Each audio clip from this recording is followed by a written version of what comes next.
So where we left off was I guess Hoot Hoot was looking to this tunnel to the south of the chamber,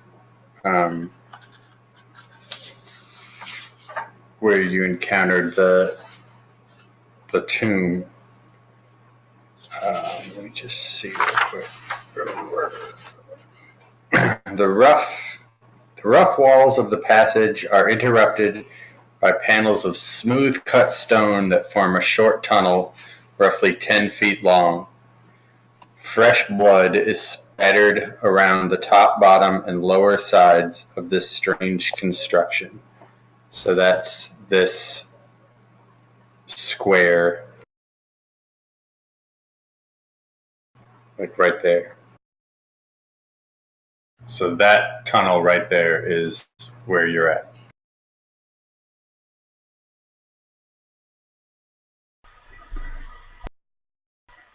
All right, so did we establish if this was a door or just a thing?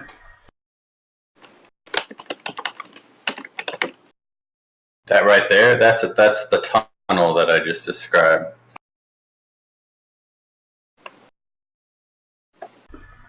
All right. Well, and there's some blood kind of trailing back to the east from where you are. Back to the west from where you are.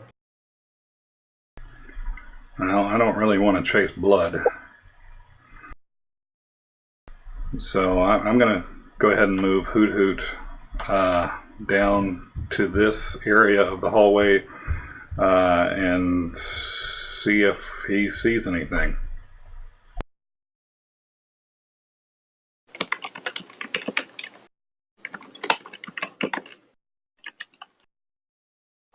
So from where you are, the walls in that hallway have been covered in a veneer of copper-colored bricks. 5 vaults are set into the walls here, though the stone doors that sealed the chambers were wrenched open long ago. Bones and scraps are scattered all over the floor of the vaults and the hallway. Quinn relays that to the group. Before we go any further, where are we? Pretty sure we stayed in that big room. Yeah, we all put our tokens back up top to be in the party order. So I'll make sure we're still in that room. Well, I thought, aren't we here? I thought we were in the hallway south of the room. Either way, I just want to make sure I know what kind of where we're at and what order. And we're going left is in front? Yes.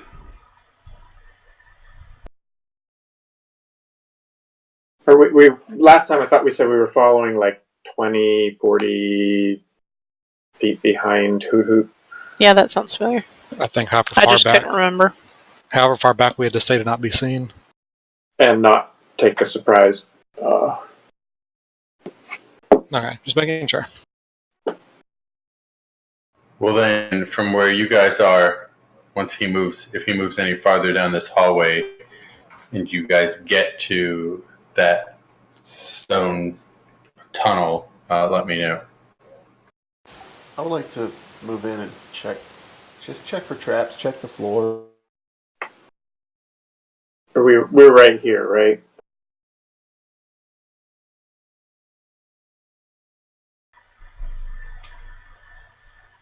We can be. All in favor?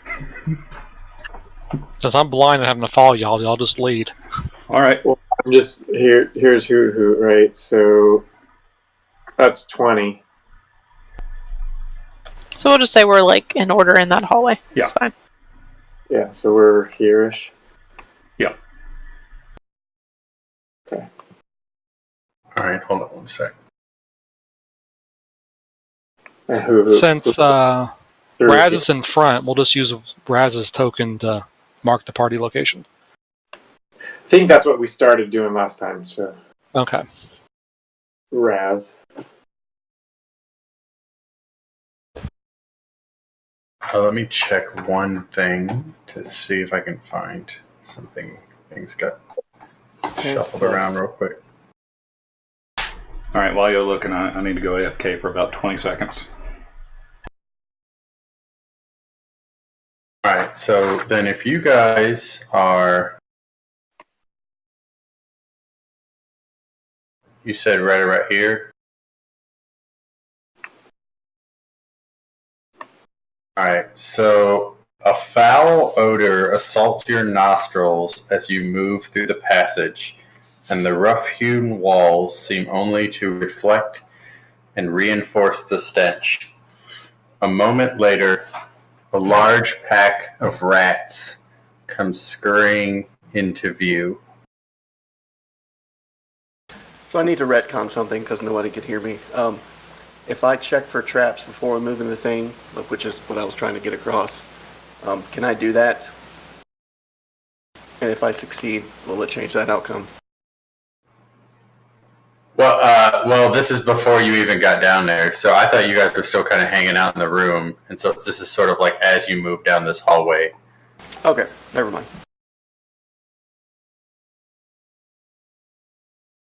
So where are the rats coming from? They're going to be this blue token. Hold on, let me make sure I've got the right amount. Oh, the one that you're putting on there right now? You're not trying to put Raz back on there? Hey, No. Did you put Raz right there? A moment later, a large pack of rats comes scurrying into view. As they get closer, you can see that torn flesh hangs from their bodies in strips, exposing internal organs made of dark and putrid rot. Their eyes glare at you with diseased mania, and they snap at you with jaws full of broken teeth. If anyone wants to roll, I guess. Well, no. So, if anyone wants to do anything before initiative, let me know. I'm going to cast Dancing Lights so that I can see.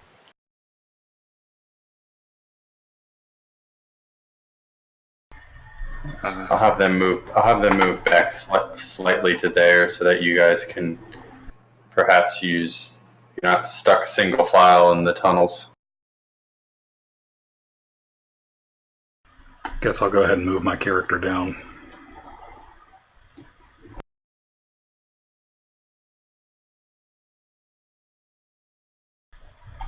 I figure I'm somewhere back in the tunnel.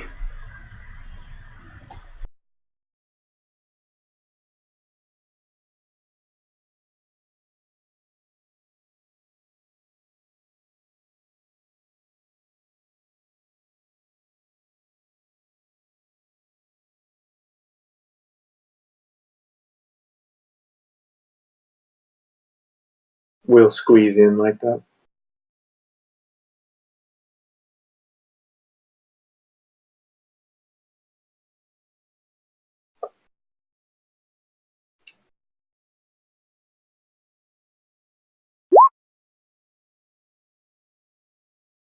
All right, swarm of rats is going last. Woo! But we'll see about that.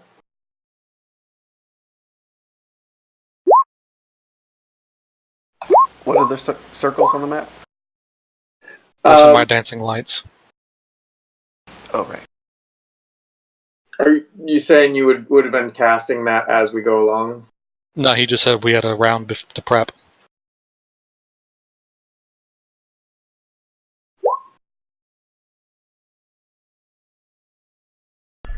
Did you get Hoot Hoot's initiative?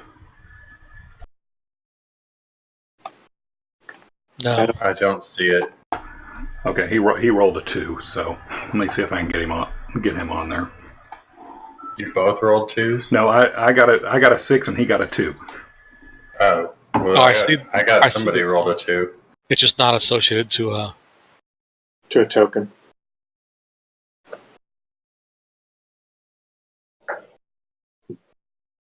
All right. He definitely got a 2.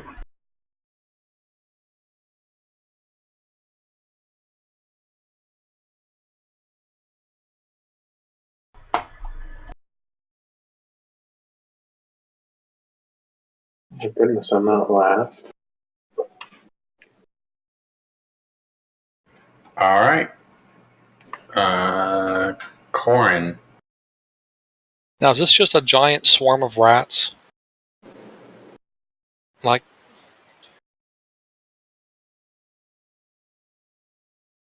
Am I attacking actually going to do anything? You'd hit some of the rats in the swarm, right? I mean, it's a swarm of rats.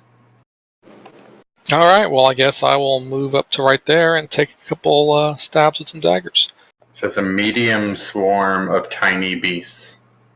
But it doesn't tell me roughly how many are in there. Swarm can occupy any character's space and vice versa. The swarm can move through large opening large enough for a tiny rat. The swarm can't regain hit points or use temporary hit points. So it's just a group of 10 or so, 20 so rats. All right. So I'm going to stab with my short sword then. I'm going to swing wildly. 10 hit. Yes. All right. Well, I stab wildly for 5 piercing damage.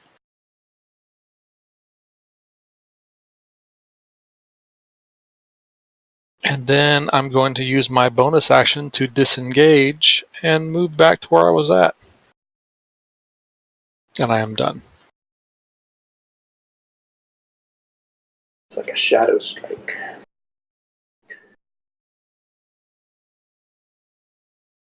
Oh, that's me now. Well, I will. I think I'm next, actually. I've got this weird token problem going on. Oh, is your token not? Yeah, I will never understand why my character always has this issue. I didn't even see yours in there. Hold on, let me add you. If you click on your token and then roll, does it help? Like roll with it highlighted? There it is. Yeah. Is that your actual number, or do you need the number change? Oh, there you go. Yeah, sorry about that. Not a problem. We'll figure it out. Nine games in, you think we know how to roll by yet?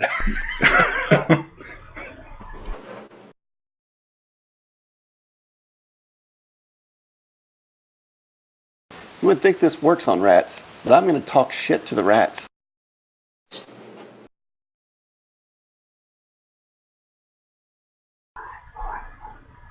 I'm going to put that in the game note. Raz talks shit to the rats. Yeah,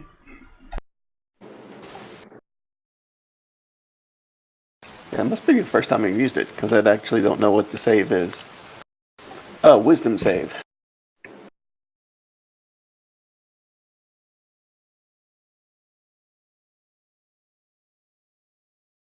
So a 9? Does not beat my 14. So I take 1d4 and disadvantage on next attack. That is correct. And I'm going to save my inspiration. We don't appear to be in trouble yet. I'm going to I'm gonna slip past behind Corin and Quinn. And I'm done.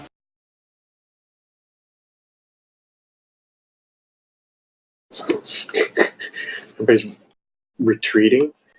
Okay, so I'm just going to call on Sacred Flame to light them up. Oh.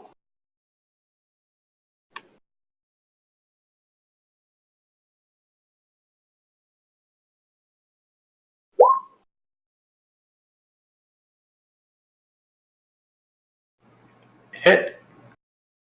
So they take 7 radiant burning damage.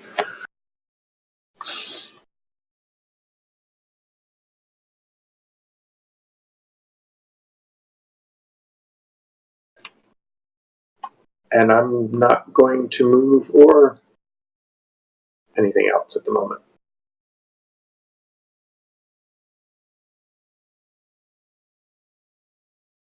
All right.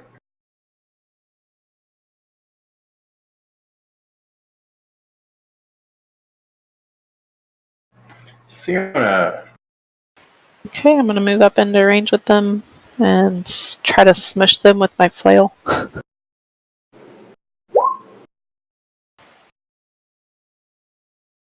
15. your wild flailing has hit.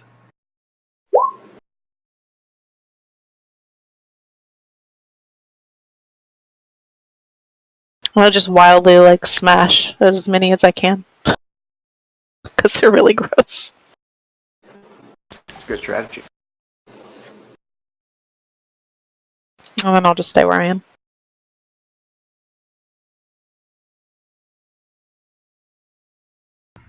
Good plan. Oh, they're dead. It's okay, I spooshed them. Bravo, 3.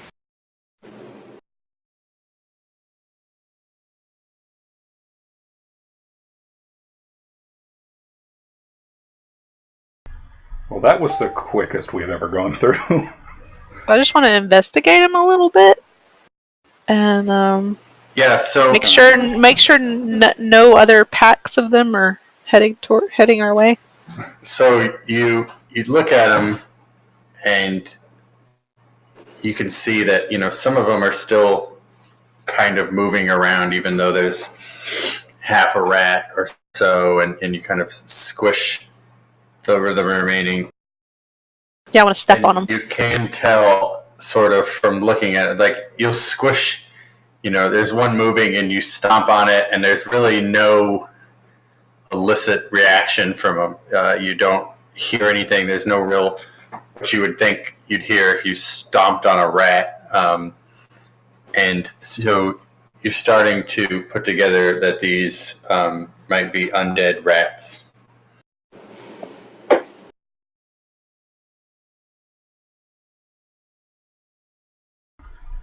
Well, that sucks. I guess if they're undead. And so as you're kind of looking at them and going through, you can kind of that puts you sort of near the entrance to that small stone tunnel if you want to do anything there.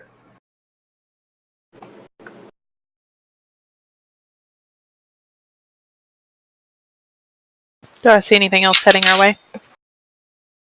No. I really hope this is the only pack you guys, because this would be bad news if they swarmed us. So we have lights in this area. Mm-hmm. Although most of us have dark vision. So are we seeing anything moving as we're looking around? And No, from where you are, you can see, or from where Raz just moved to, you can see sort of kind of that same trail of blood that is leading, kind of almost appears like drag marks of some sort from that stone tunnel back down to the west. Do we see anything in these alcoves?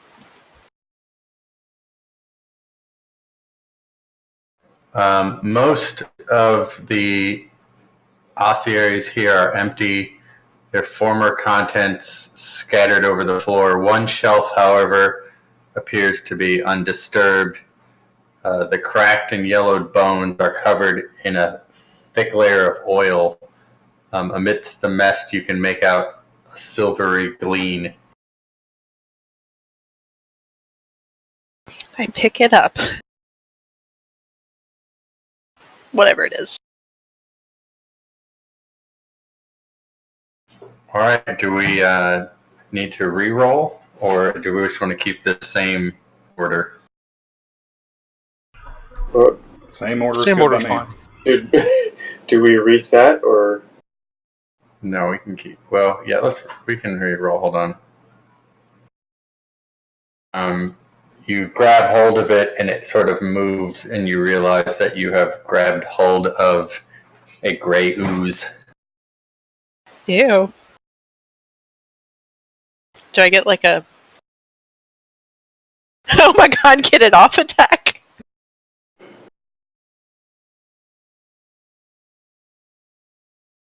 Yeah, you can sort of pull your arm back, but it's just kind of I don't know, like you'd almost say like sentient water sort of just kind of slide off the bones and kind of come rolling out of the tomb. Do we just re-roll and it'll update our numbers over there? Yeah, we'll do that. Let me clear this out real quick.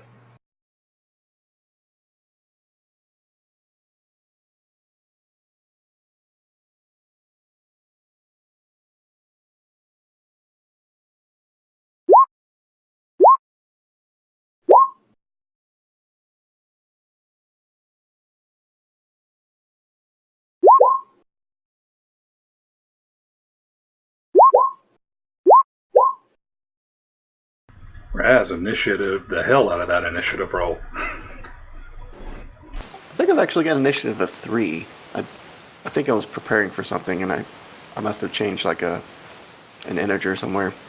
So that's like a 23, not a 24. It's your dex bonus. Yeah, I think I changed one of the formulas. Did you make your dex 18?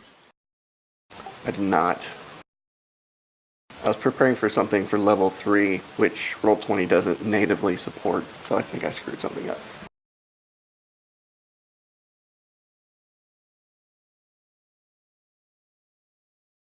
I mean, it just says 1d20 plus 4, so it's using your dexterity. Yeah, I think I changed my like core initiative coefficient or something like that. And I found it. I should say 3 now. Well, unfortunately, you're still first. Oh, damn it. You rolled a nat 20, so does it matter?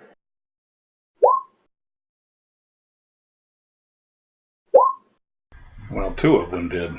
There's 2 nat 20, so isn't that is that surprise?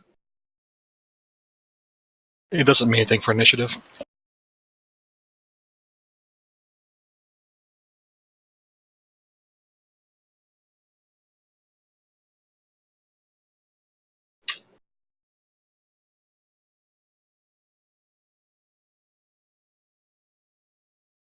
Does that look right? Yep. Look at that. I was able to make the sheets and get the tokens. Damn, you're getting the hang of this. Does a tie go to the... Well, who's got the higher dex? I do. That's what I sort of would assume. We'll just say that tie goes to the dex. Does that hold true for me and the ooze? For Quinn and the ooze? Sure. I've got a +3 dex mod. Yeah, that's the one I was actually looking at, was the 17s there. All right. So, Raz, you are first. Alright, pull out a little gold dust from my pocket, put some on the edge of the flute, kind of rub it in there like waxing it on the end of my thumb, and start playing a little tune and glow the area underneath them. So they just glow really good now? Yep, unless they roll a Dexterity saving. dex saving throw. They're all toasty. All right. So they are all glowing, which is kind of neat because it's sort of like a glowing jellyfish, sort of.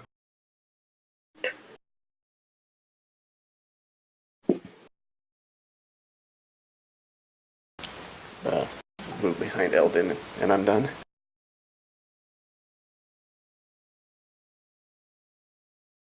I'm such an imposing force to be hiding behind. I'm ducking, so it looks like I'm hiding behind you. All 3 feet of me. So are you declaring cover behind Eldon? Is that what I'm hearing?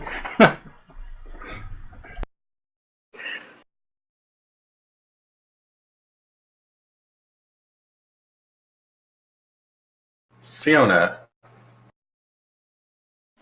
Okay, I'm gonna take another swing with the flail with that one. This is a column in the middle of the room over here, right? Yeah. that will hit. The front one, right? Yeah.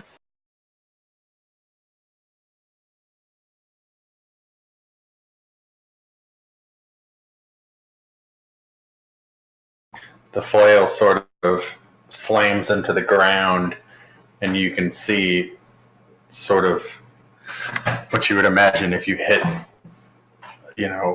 a jellyfish or a bowl of jello with a flail. Like, it just kind of goes in and kind of wraps around the flail and then kind of comes back out, but you can kind of see that it's having trouble sort of coming back together in the same consistency. Okay, and I'm gonna take a step back. Or wait.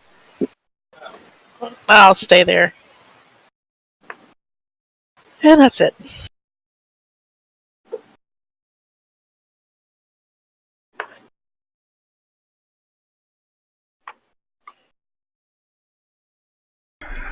Quinn. Okay. So it looks like we've got close quarters up there. So I can't really stand on top of Siona because she's not currently down. I was wondering if I wanted to get close enough to try to do like a thunderclap on these guys, sculpting it around Siona so she didn't take any damage, or just trying to shoot it with a firebolt from back here.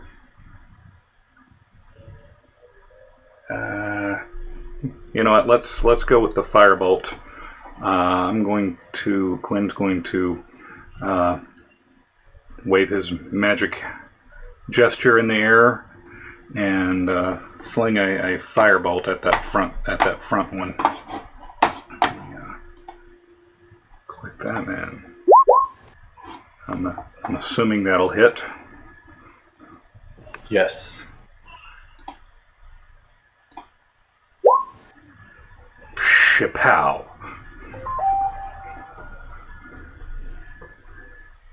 Sort of hits it and kind of goes into it, and you can kind of see sort of a sizzle there. And it's still, you can't really tell anything from an ooze, but it does, as it has no facial structure or anything, but you can see that it's definitely having trouble sort of keeping its consistency.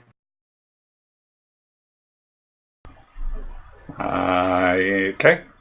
I will stay where I am.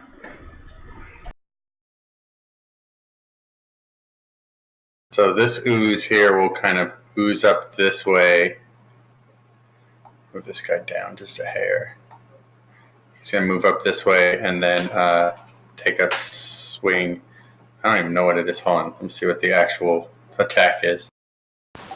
It's an ooze. It oozes this way, and it casts ooze.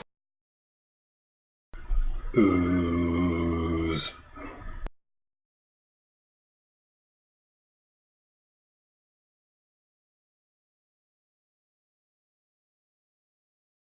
Oh.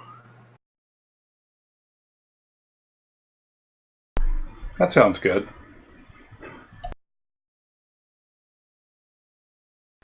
Just imagine Ash, poking his fingers together like Montgomery Burns. No, I missed something. Hold on. Misses is a level 7 character. There should not be 3 of them. We're all dead. They're gonna eat us.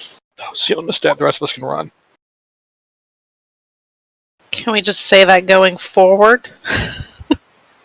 Well, I guess I mean the only person that's hit it would be yours. So just make a note going forward that the flail has one, like a 1. You have -1, and it'll just go there.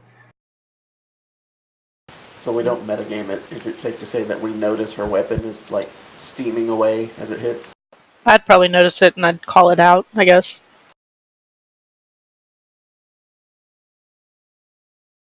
All right, so this thing's going to kind of come up and just kind of rises up a little bit and kind of globs to your leg a little bit.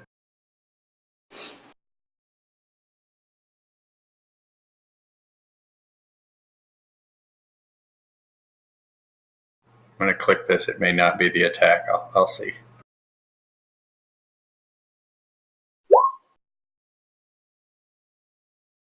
That's a miss.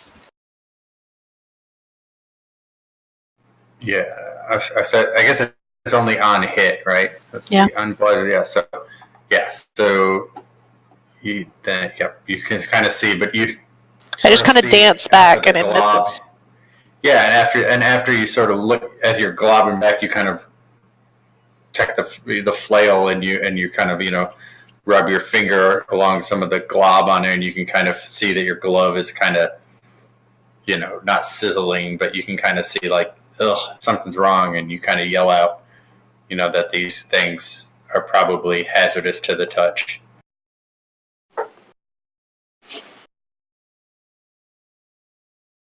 Corin. Okay, I guess I'm going to pull out my bow, since arrows are expendable, and take a shot. I'm going to move. Can I see them from where I'm standing? Yeah. You could probably see the bottom too. Yeah, probably that one. Okay, and I'm guessing that's the one that's injured. Yes. Alright, I'm going to take a shot at it with my short bow. That hits.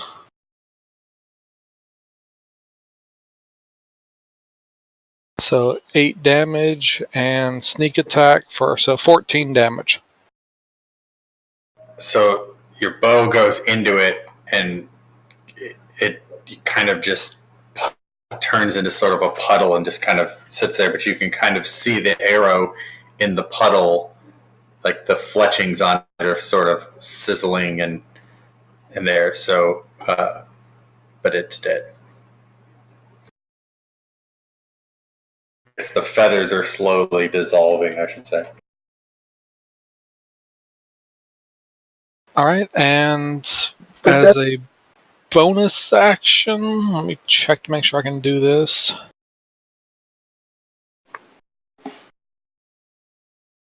Yes, I'm going to move this light back there some. Right there. Alright, I'm done.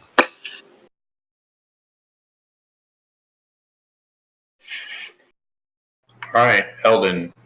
So they're all glowing, but so attacks take. We have advantage on attacks, right?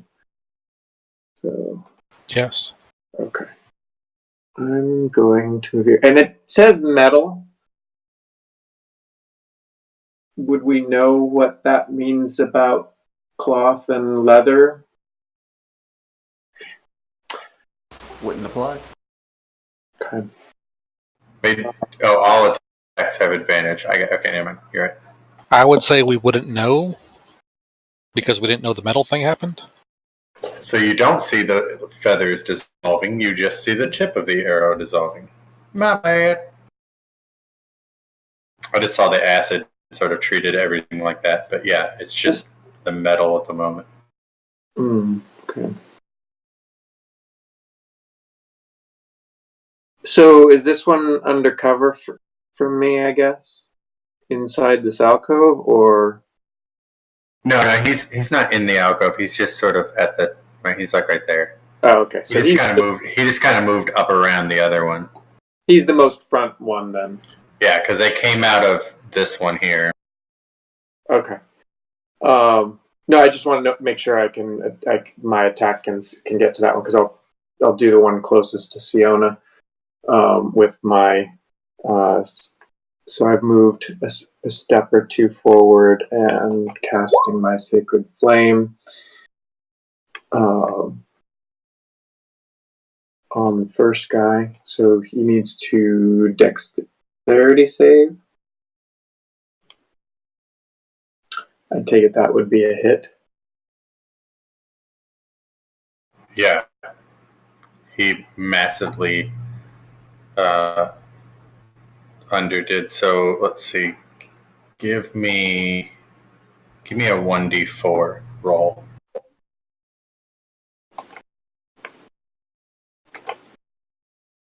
Alright, so he takes 7 as he missed.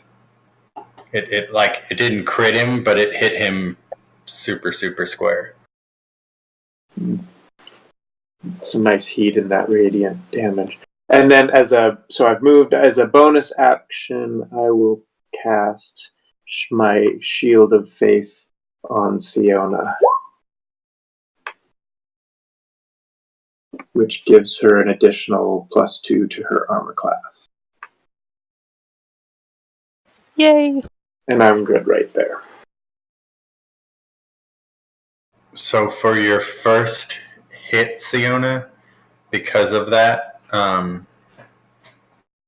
let's see. Is this a share for the duration? I was trying to figure out how to do that with. I was just gonna subtract 1 Well, from my she damage. wasn't. no, I was gonna. I guess so. As long as it doesn't. Okay, so it's concentration. So as long as he's concentrating with that, you can still get hit and everything, but you don't take the AC penalty to your armor as long as he's got that up. So the holy shield that's covering you is basically protecting you from the acid damage on your armor, but not your weapons. Got it? Okay. Ooh, I like. But only so long as he's got that up. Yep, I got it. Temporary magical armor. Everybody protect the small guy. Keep his concentration. No tickling the cleric, okay? Don't do it.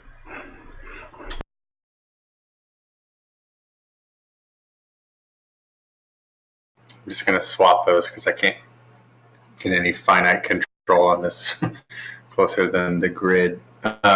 He's going to kind of ooze up around his buddy and attack. Or glob his way at you.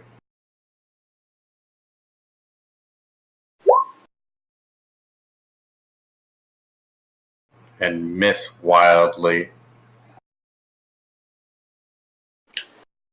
Seems to be pushed back by the shimmering shield of faith.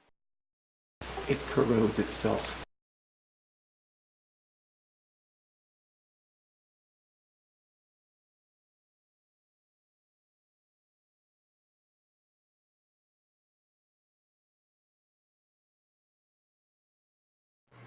All right.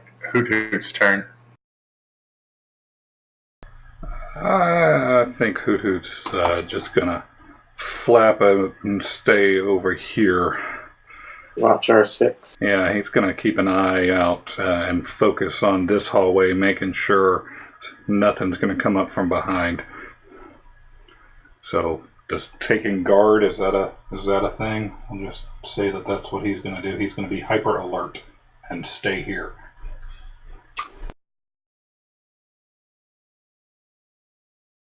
There is a mechanic for that, isn't there? We've looped. Raz, your turn.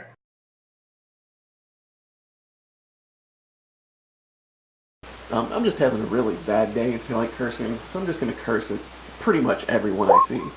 So that that second slime that didn't just attack, I'm gonna just hurl the worst possible things that could come out of your mouth at it. To the top one, right? Yeah.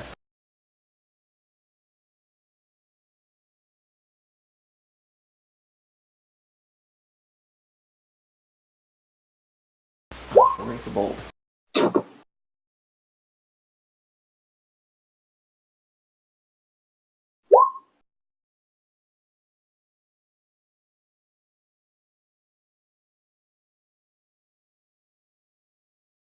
Hey, everyone counts.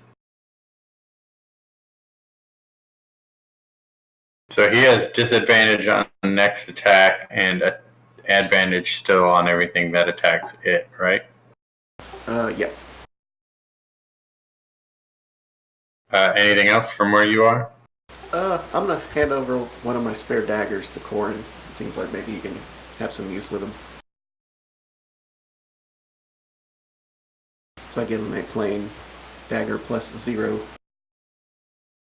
And I'm done. Siona.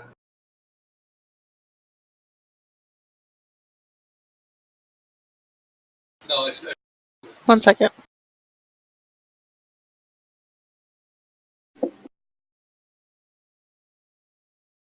So I don't want to damage my flail any more than it already is. So I'm going to kick that one closest to me twice. If I can. I guess so. Is that so? Do you get 2 unarmed melee attacks? Well, you get one. I'm trying to see if you can use 2-weapon fighting with a melee attack.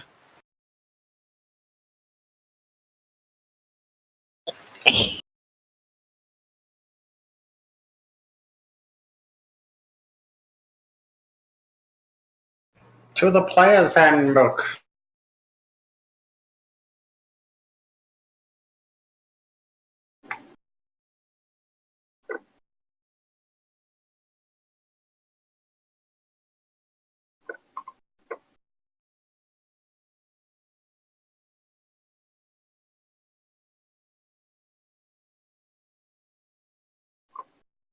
So I'm just going to kick it once.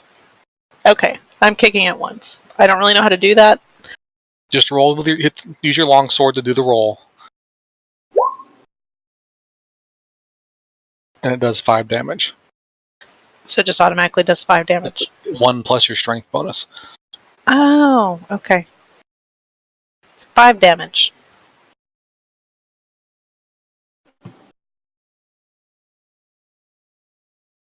You stomp on him, and you can feel your foot sort of go all the way to the ground, and it kind of like splash, stepping into a puddle. But when you bring your foot back up, the puddle kind of reforms into. Can I not try to stomp on it so it breaks a part off?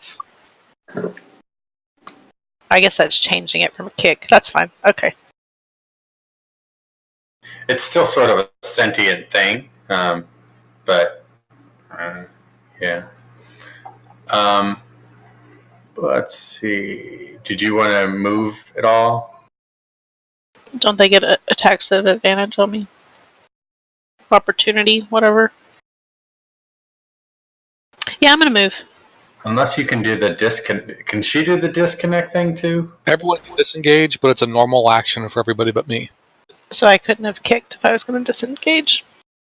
But you can use a dodge. So I'm just gonna move back a step. So they would get attacks, right? I'm not sure that gives us any advantage. They get attacks. They but get opportunity. They would attacks. be disadvantaged attacks, right? Just that one. One of them will be fine, one of them will be disadvantage. Alright, so here's disadvantage. And that'll miss. And here's regular.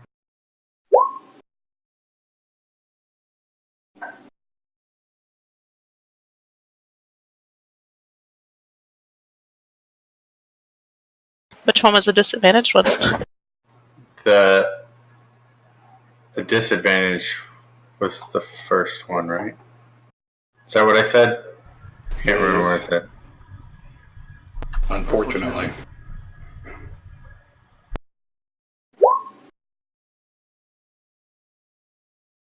So taking in his kind I of... don't take the acid damage.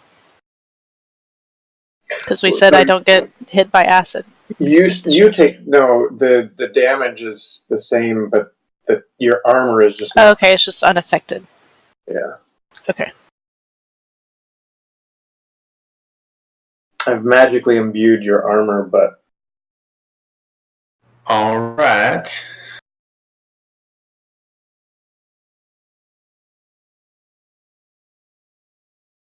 Quinn.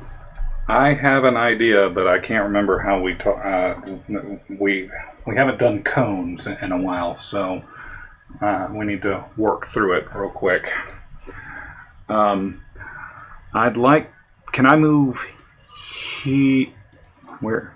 Can I move here? Wow. Wait. Let me use the right thing here. Can I move here? And then cast a cone, a 15-foot cone that looks like,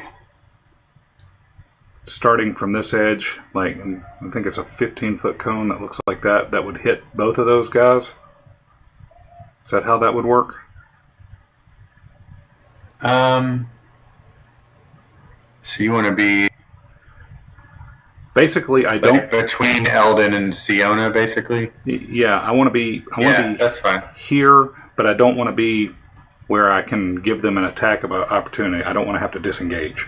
You know what I mean? No, yeah, you're fine. So if you're between Eldon and Siona, yeah, put me there. Then you should be able to. You'll probably have to stand there. Given where'd he go? I'm under Eldon. He's This is awkward.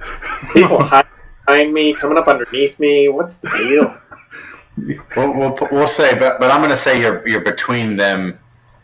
Yeah. Diagonally, or you could even do this honestly and be back there and just say you're at the top left corner of that box, and then that cone would let you get around Siona but hit both of them. And either way, this is hopefully this is an evocation spell. So just to make sure, I'll make sure that it's sculpted around her so she won't get hit regardless. Whichever one of those cubes you want. Yeah, you should be able to get around here. Alright, so I'm going to do where's Burning Hands? Where is it? Looks like I never put it on my sheet, on my Roll20 sheet. Awesome. You didn't do your homework. I didn't. I suck at this. So from what I understand about mages is if you don't have the spell prepared... No, it's prepared. It's just not in Roll20. Because I use my paper more than anything. So it looks like it's instantaneous, and it's a... So you would have to save against... you'd have to have a... Yeah, you'd have to do an intelligence save. I guess. It doesn't say. You're in luck. I have a -5. Yeah! Alright, so we're going to cast a Burning Hands. It's a 15-foot cone, getting everything in it for 3d6 plus... No, yeah, 3d6 damage. Fire damage. Saving it's for half. Dexterity save. Dex save. Okay, great.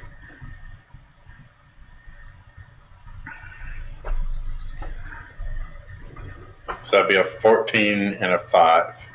Alright, and it's going to be half of that. Just half. So why is it? It's not a disadvantage.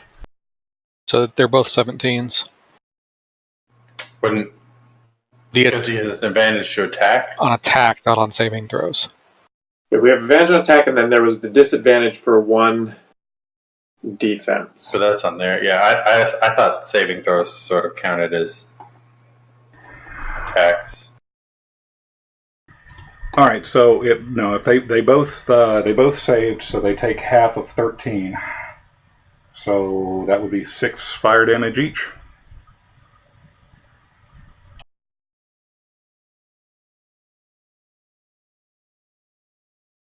you can tell that the top one, even though when they are motionless, they sort of look just kind of like an oily puddle.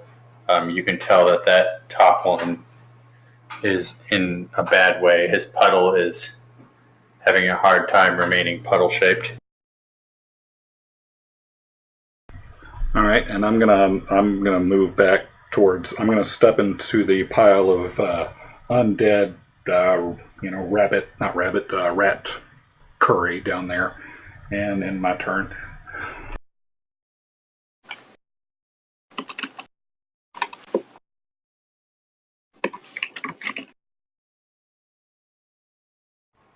I'm asking. So I'll ask you guys this too. So the zombie rat swarm had a I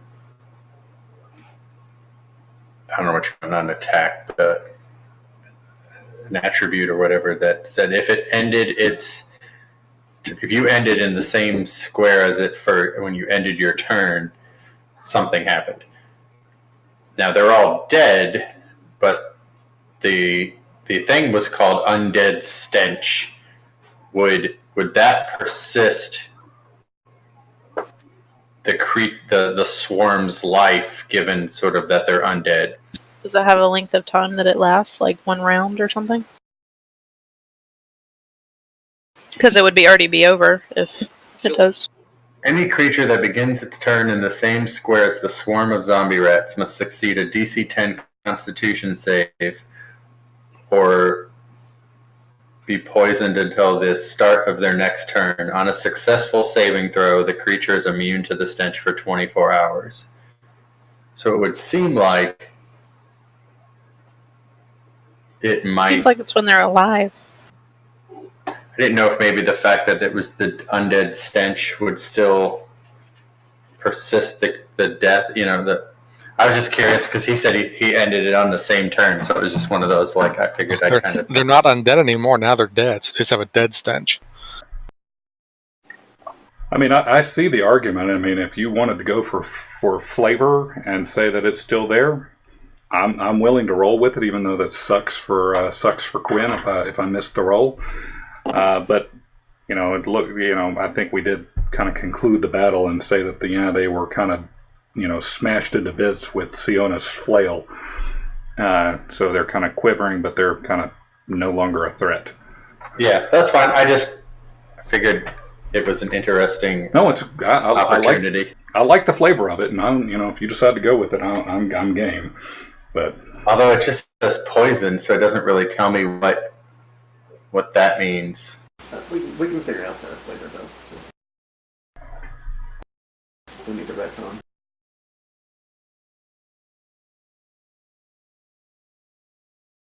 I don't know. Roll a Constitution. Let's see what it looks like, just for giggles. All right. Oh. Hang on. Where it is? Constitution saving throw. Looks like I'm gonna be getting a little sick. We'll say there's not any attack, but if anything attacks you until the start of your next turn, you would have disadvantage. And let's say you're sort of back there just kind of barfing at the smell of this pile. Guys, now we all win. Don't stand here. The rats are... Yeah. All right. Grey Ooze, number 2. Number 2.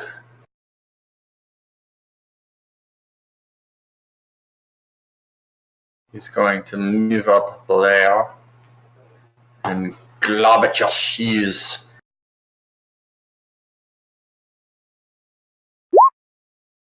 6. Does a 6 hit, Siona? No. Oh, so close. Wait, was Sienna? Did you move? Roll what? Are you up or down? Oh, I don't know. She was down Yes, one. there. Oh, all right. Well, there he is. It still misses. 14 or 6 misses. 14 or 6 misses. I know. Are we special? I don't think it has. C-class. I don't think it has disadvantage anymore because it already used it that other turn. Oh, is it So it was just just the a one? one turn Okay. thing, wasn't it?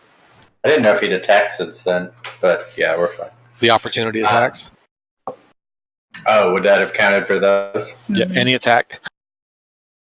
Interesting. All right. Well, that's important because if I sneak attack on an opportunity, that's also I can do that. That's why I bring it up. All right. Corin, your turn. All right, I'm going to shoot another arrow at these guys. I guess I'll shoot the one on the. Can I shoot the one in the back?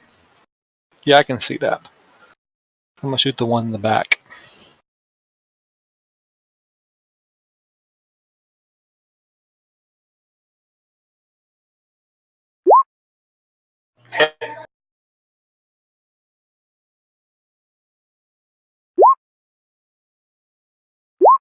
So 15 damage.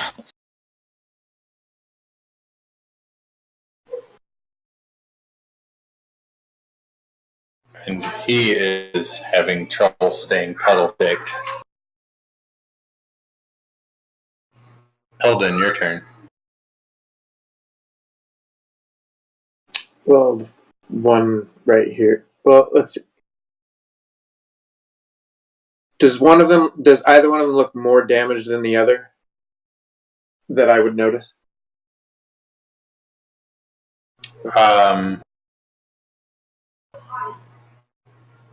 They're both fairly well damaged. You can see that maybe the one in the back is slightly less puddle shaped. Slightly. The one in the back is, you can see, maybe is slightly more damaged.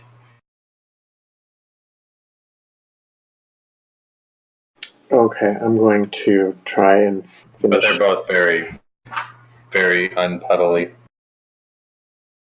Okay. Well, I will cast my sacred flame once again on the one I think is more damaged, which would be this one here.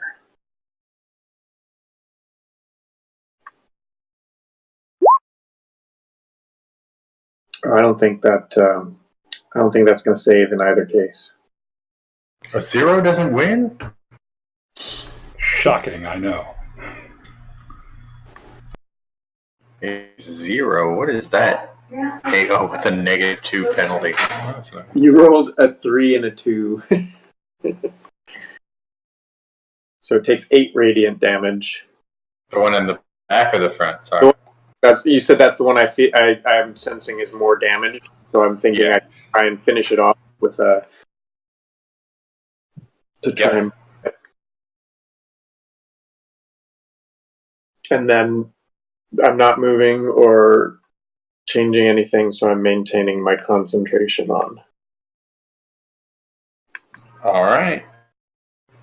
Hoot. Hoot, hoot, hoot, hoot, hoot. Staying still. Moving on. Does Hoot see anything? Does Hoot yeah, does he see anything? Shall I? Oh, that's a good question. Shall I? Nope. All right. Good. Saves me a dice roll. Still staying here.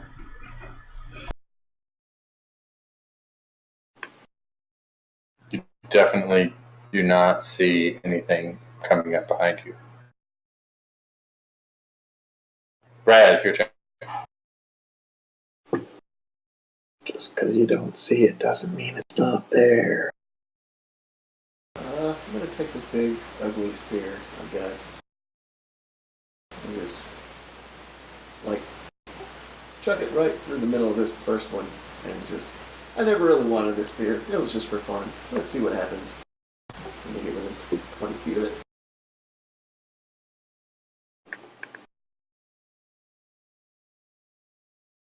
That should probably do it.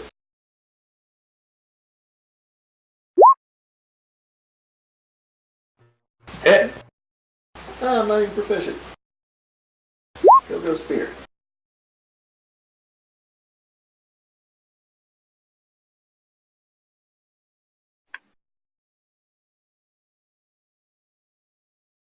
All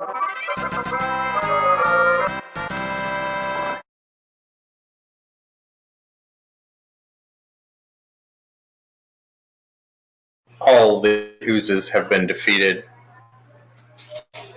Siona, you sort of stick your head back on the skeleton that you originally were looking at and pick up sort of a, I don't know, like a very large platinum coin that has been minted with the profile of a ruler you're not familiar with and marked with some sort of an ancient script.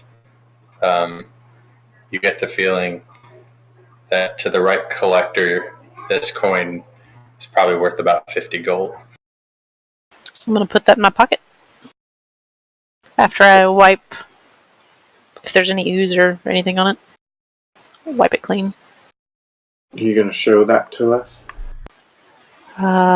Hey guys, look what I found. I took damage. I'm going to put this in my pocket. So I'm not putting that on the divvying sheet. With a history check, would I Yeah, you can totally check it. ruler?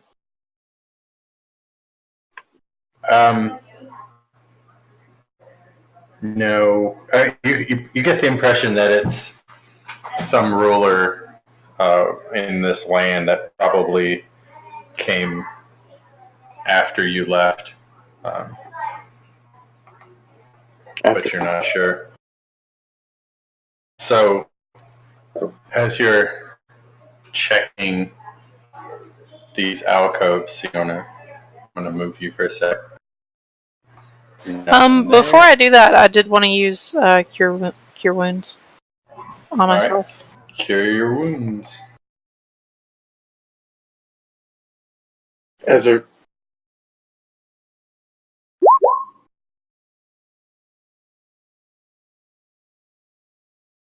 Do you have the option to do that as a ritual? No. Rituals are not half-caster things. Oh, right. Gotcha. So as you check this one here, which is where you got your coin, I'm just going to move. I'm going to get rid of these oozes. No, but really, if anybody wants to take a look at this coin later, totally cool with that. It's sort of as you check this last one here.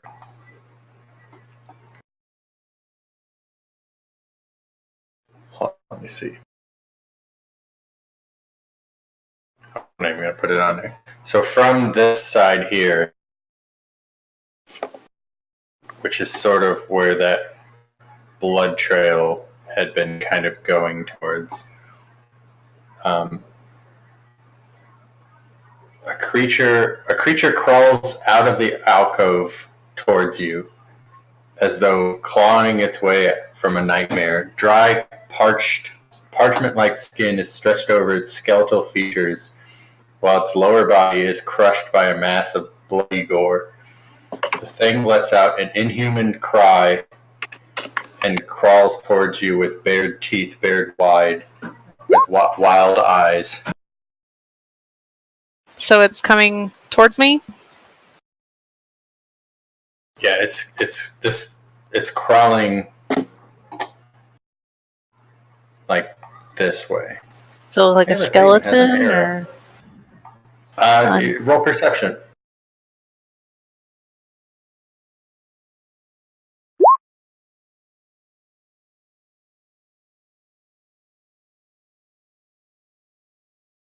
What kind of creature does it look like? Would I know? You get the feeling from looking at it that it doesn't appear to be an undead creature. It's you can see sort of even as it drags towards you, sort of some fresh kind of blood still from his legs, and you get the impression that it might be like just a person.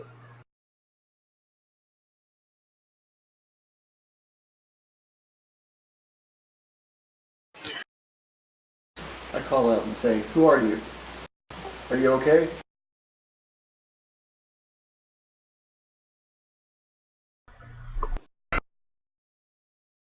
You can see, that he's sort of. You can kind of tell that he understands what you're saying, but there's really sort of this just kind of dry, raspy wail that just kind of is all it's able really to make. From the looks of the blood kind of on the floor, as most of it's fairly dried, if whatever happened to this has probably been before you entered the cave the first time. So it's possible that this person is basically severely dehydrated and injured. And it's just sort of been kind of crawled off to escape the creatures and is basically on his dying breath for here. So I want to go up to it and try to give it a drink of water out of a flask or something. And I'm also maintaining the concentration in her armor class. Are you okay? What happened to you?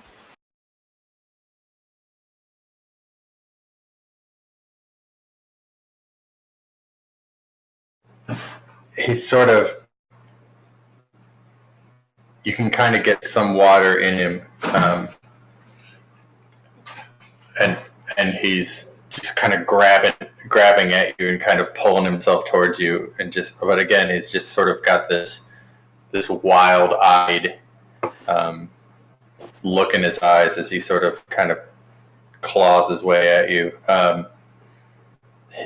His legs are just mashed, and he's basically only really able to kind of move along by kind of dragging himself with his arms. Okay, I just want to pump 3 points of lay on hands into him. Oh, Alright, can you put that... Let me see what that does. It just heals for 3 points of damage. Or heals 3 health.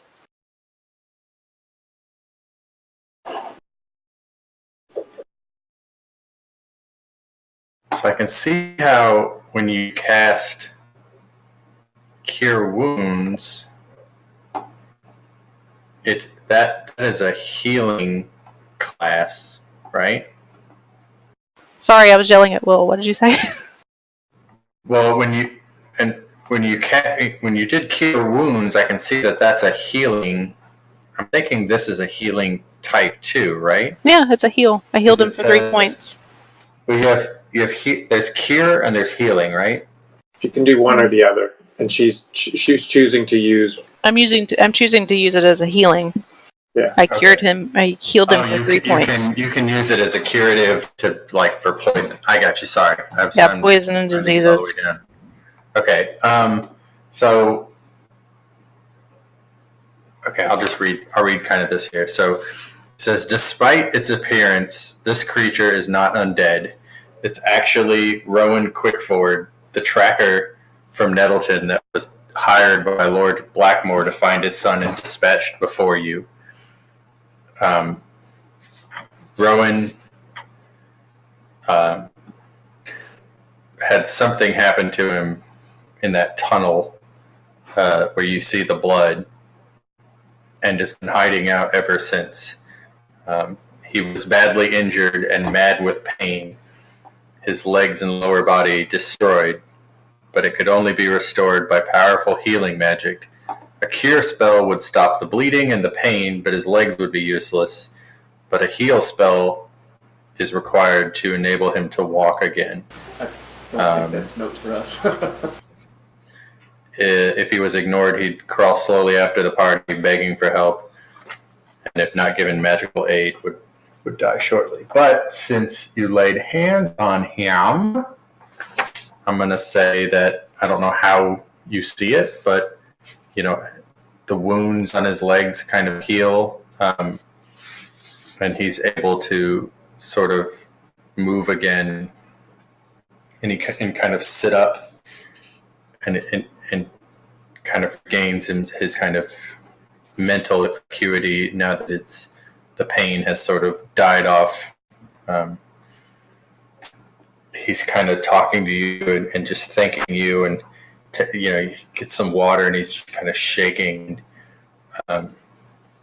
He doesn't have anything of value as you guys are talking. He said, I wish I could reward you. I was shot, I was dead. Had the sun set on this day, it would have set on me.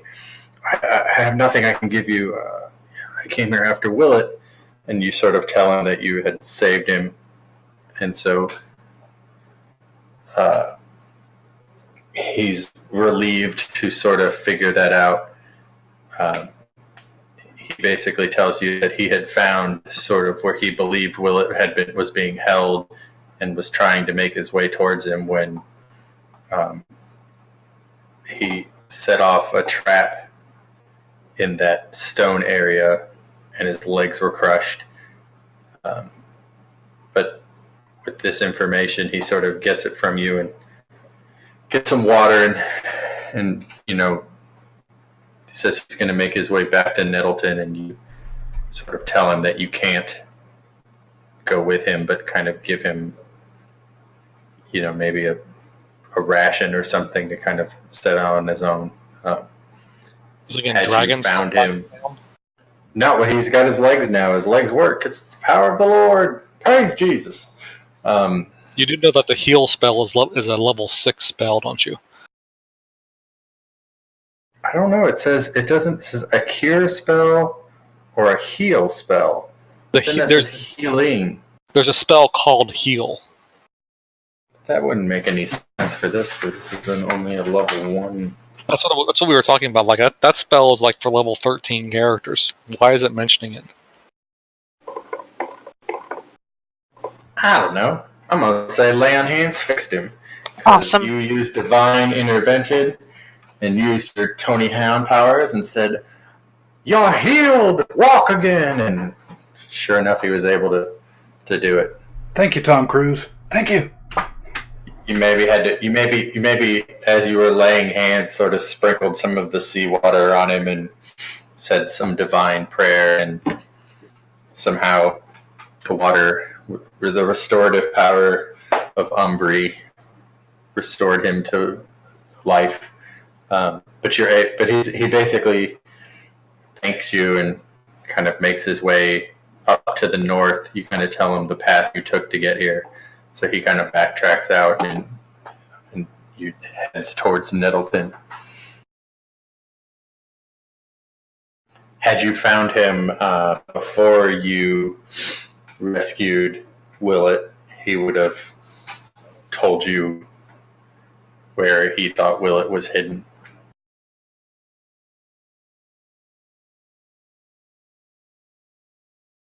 You did good. Yay. Yeah, just I know that there's cure and heal, but I don't know. It says this is like a level 1 to 3 pre-made campaign, so I don't know how you would have heal. Just ask. Is that even available to you? No, you have to be level. No, not yet. You have to be level 13 to cast it. Here it is.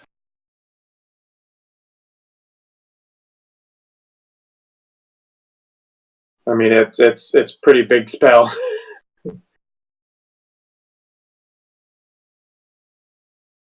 But I don't know. I guess it's just there, so if the players ask how to help them or something. Yeah, I'm totally fine with the way it worked out. Praise Umbri! Praise Umbri!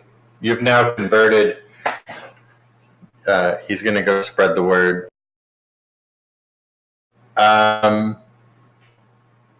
So yeah, he's there. So you know that this area here. Can he tell us anything else about these rooms?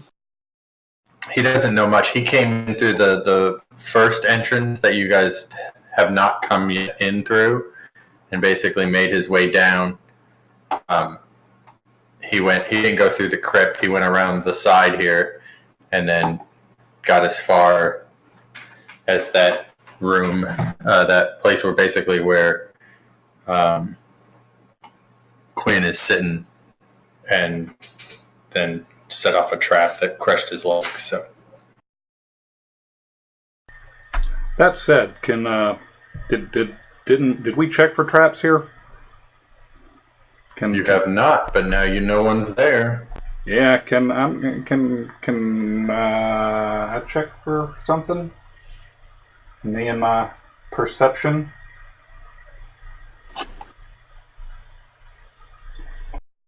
I guess there is. Is there an actual? There's not an actual check for traps skill, is there? It's just perception. Yeah, you can.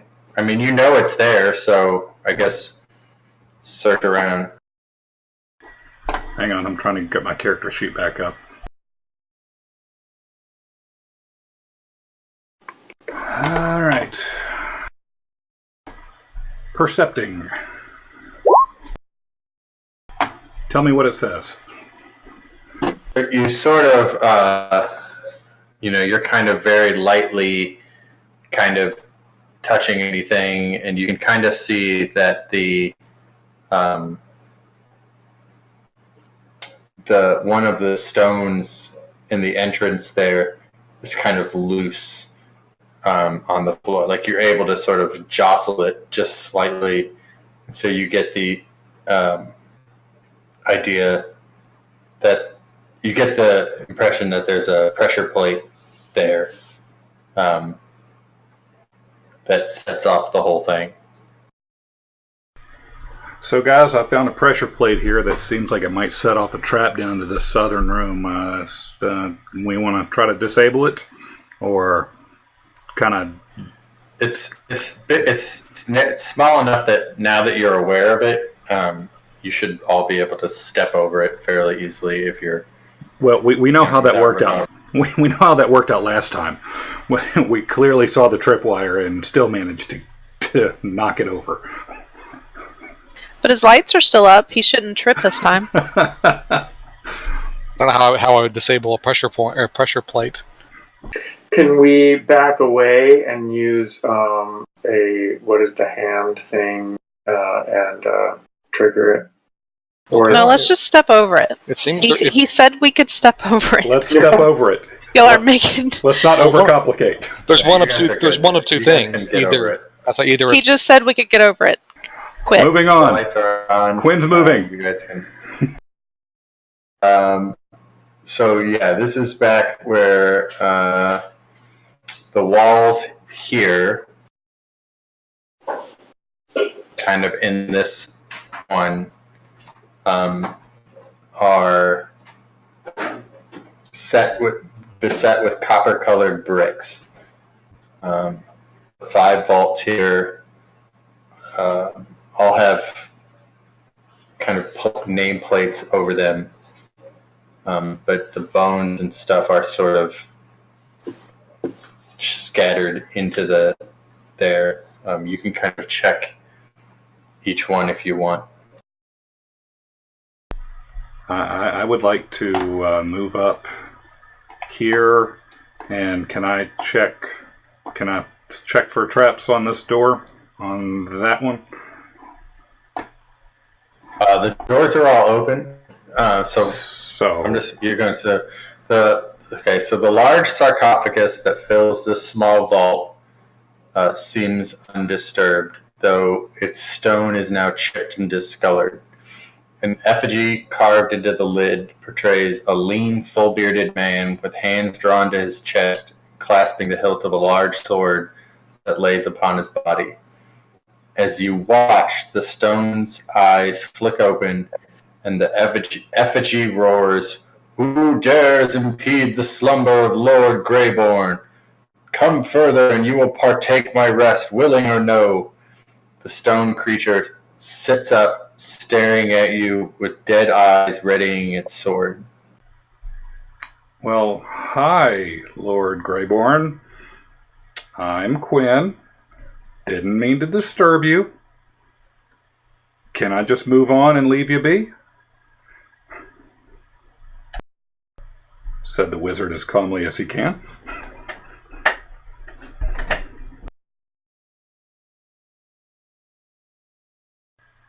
Did that persuade him at all?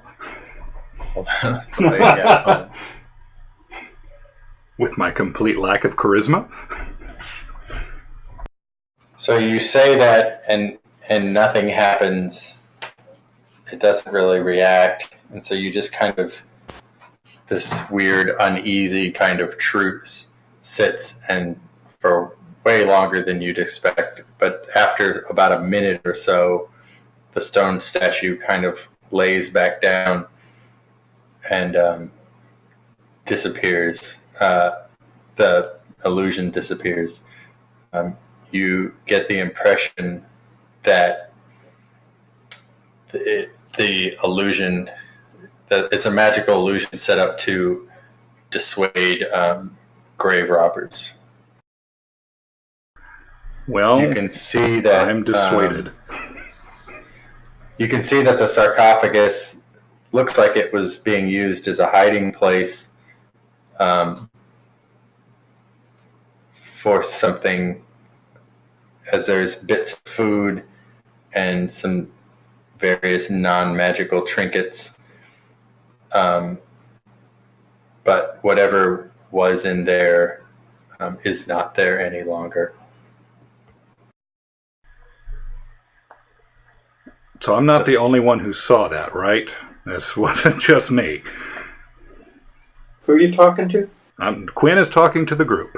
I'm not the only one who saw this thing pop up on the tomb, right? Well, I didn't see it. So as you're kind of looking around the base of the sarcophagus and sort of through all the little knickknacks and stuff, find a thin blanket, some scattered bones from an unidentifiable animal.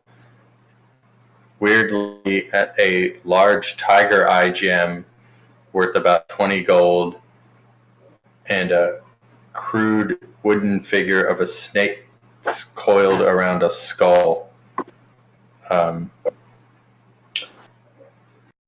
This you is can all. either take those or leave them, as you get the impression that this might be something may have been or may be using this as sort of a residence, with the using the illusion to sort of as kind of a home defense system.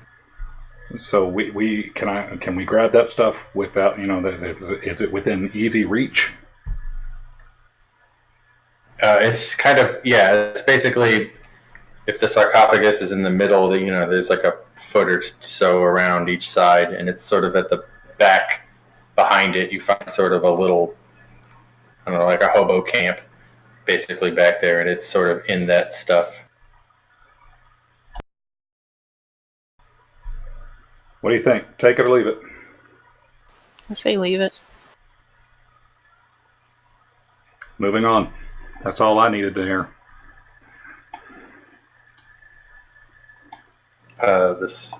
You guys gonna go left or right?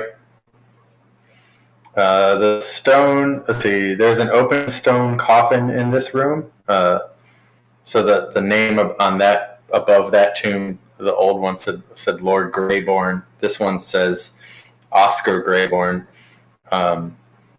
The stone coffin in this room with a corpse missing. The inscription reads, "Weep not for me, dear friends, but mark ye all must lose the vital spark, whether by sudden death or slow, for time will march and all must go." And there's nothing else of value in there.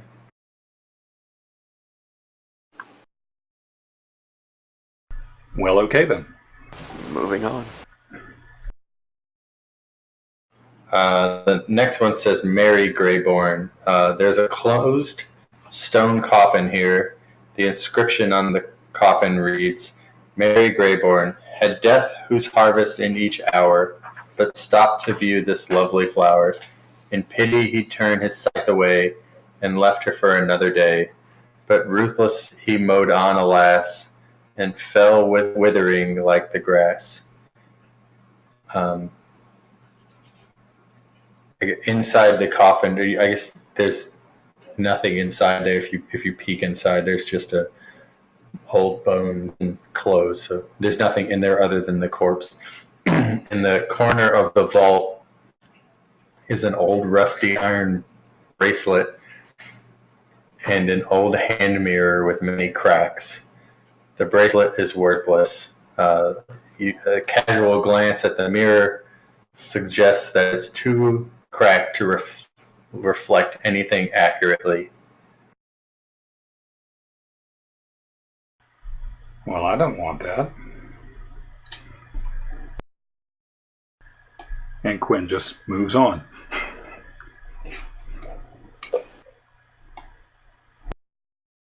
FYI, you can control your character with the arrow buttons. Cool. You're my hero. Ooh. If anyone has anything else while we're kind of reading these that you want to jump in with, just jump in. The next one says Gorstag Greyborn. There's a closed stone coffin in here. The inscription reads, Gorstag Greyborn, the wise and sober and the brave must try the cold and silent grave. There's nothing in the coffin, an old scrap of paper. You pick it up and read it. It's kind of a broken common, but you can kind of read it. It says subject number 4, removed to the lab. And that's all that's in there.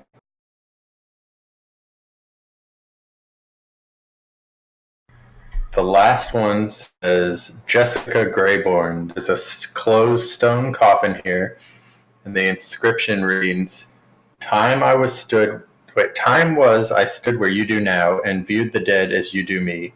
Ere long you'll lie as low as I, and others stand to look on thee.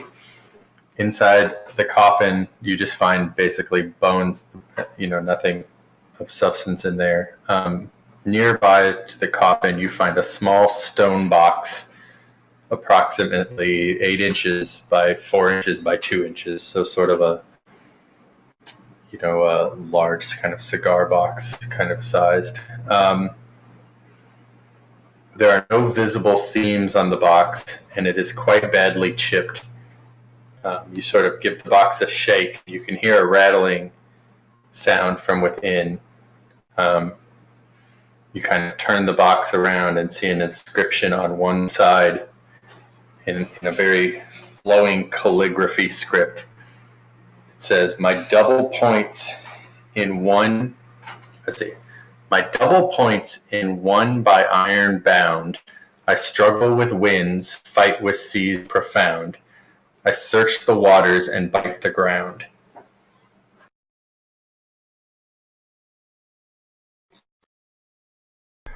Can I roll a history check on that to see if that rattles in any memories? Would that help? You can.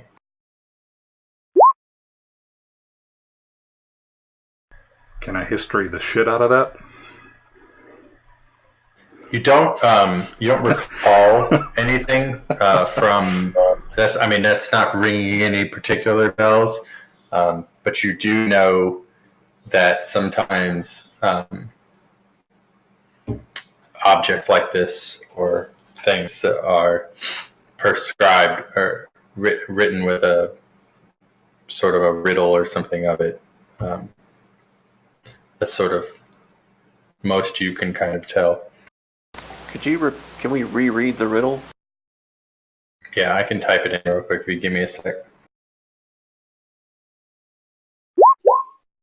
So you sort of read that out loud as you're kind of holding the box with everyone sort of in proximity. Sounds kind of like a weather vane to me. But I don't know why that doesn't really make any sense to me. I was thinking a ship, like I'm thinking an anchor. Ooh. As you say that out loud, one side of the box kind of clicks, and you're able to slide it open. Inside is an emerald-studded bracelet worth about 40 gold, and a wand, kind of a ornate, sort of simple but sort of fancy wand.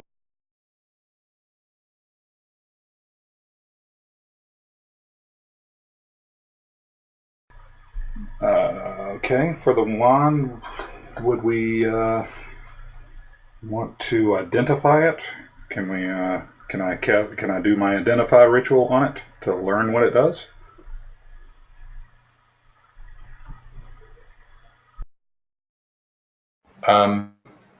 You can. Do you want to do that later or right in the middle of this tune? I can do it. We can do it later. Sure, why not? Use your logic on me, damn it. I will tell you though, then, since as it's going to happen between now and as you get out, I will tell you now, just to save time for later, that the wand is a wand of secrets. I'd have to find what the actual description of that is, but yeah. I bet it's secret.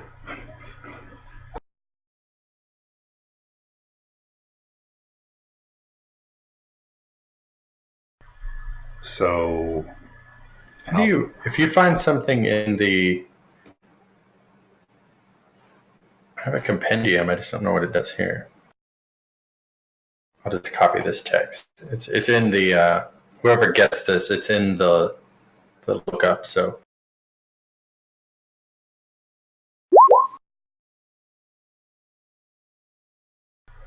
neat. So as you identify it and you figure out what it is, whoever ends up with that, that's what it says, and that's what it does.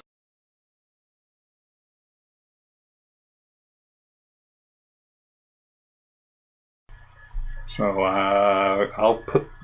we'll just throw this stuff in the sack for future divvying, and I'll put the box back in the tomb. You want to keep the box? Sure, why not? We can hide it later and somebody can yell anchor at it and open it for a surprise or something. Why not? So let's see. From where you are, that's sort of all the tombs. Having to jump around with what you guys have already done.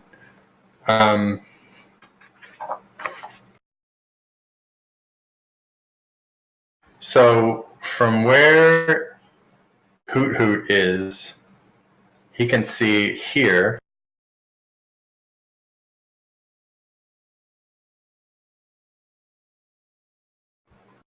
Let's see.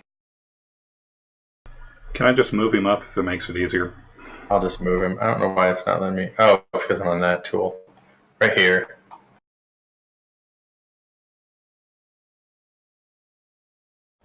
He kind of flies up there. He can see a pit in the ground. Looks to be about 12 feet deep and about 20 feet long right there.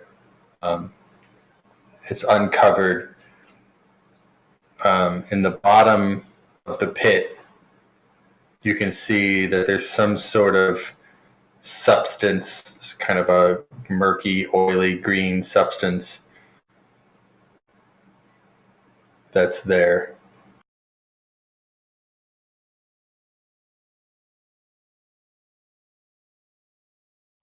So Hoot found this green stuff in the bottom of the pit. Looks kind of oily. I don't really want to deal with a pit. Does anybody else want to? I don't see a pit. Well, there's one up here, trust me. But does it look like we can get around it pretty easily? I mean, looks like it's about 20 feet wide, 12 feet deep or so. At this It's point, sort of the whole part of that. It'd take some Where did you say this was? acrobatic effort. It's basically that square to the north of Hoot Hoot.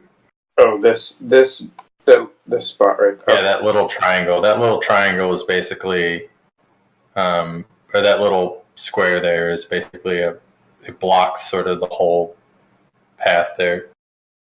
Okay. And then we see this other direction to go as well. yes. So as Hoot Hoot goes down that way, along this rough-hewn hallway are several alcoves. Broken eggshells litter the floor, but the alcoves themselves are empty. Two large drums that kind of contain the remnants of some smoldering fires that are just barely warm. You get the impression that this area here was probably some sort of hatchery for the kobolds, but they have vacated this area.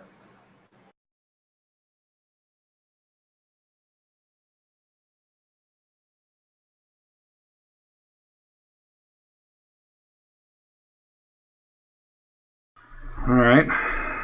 Well, if nobody objects, I'm gonna just kind of move Hoot Hoot down to the bottom of that tunnel.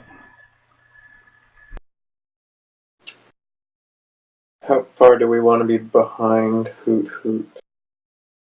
We can be in that tunnel.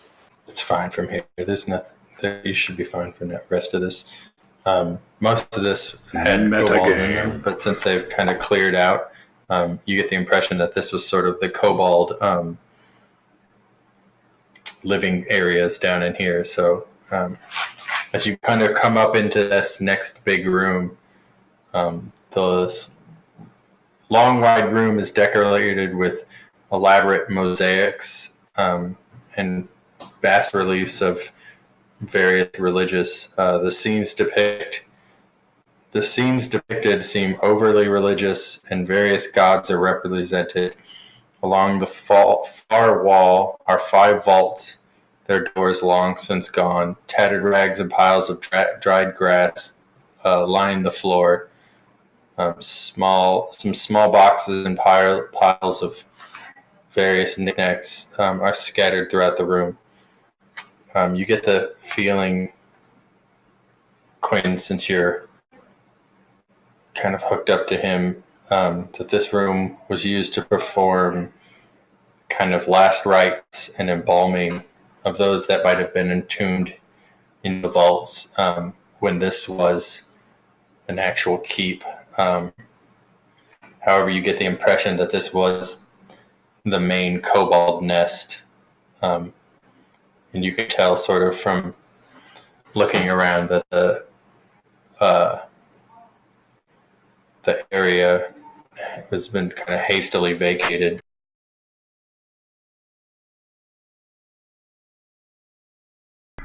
Do we see anything of value? Do we see? Well, hold on. Let's start with this. Can Hoot Hoot check for traps in this area?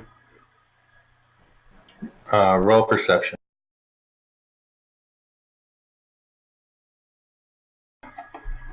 Where is it? Damn it.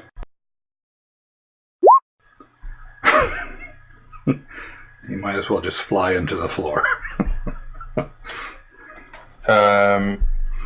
Wait. Between this and sort of the first time you were here earlier on that north end, you're able to. Well, doesn't Hoot Hoot have advantage on sight-based perception checks? Yeah, that's what I was looking for. Yes, he does. He has advantage on sight and hearing perception checks. You can kind of see to the door to the north. From this end, and you can kind of see a shelf above the door that you assume might be hooked up to a trap. However, whatever that shelf may have held is not there anymore. Looks like it was something to deter or alert people, but they took whatever was on there with them. You kind of search some of the small boxes and kind of, spend a minute or two kind of rooting around in this room, and you're able to find maybe 10 gold worth of just either small silver copper pieces or random knickknacks.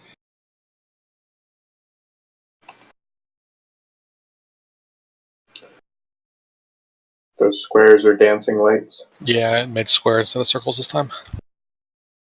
I'm going to take a peek in some of these little alcoves to the right.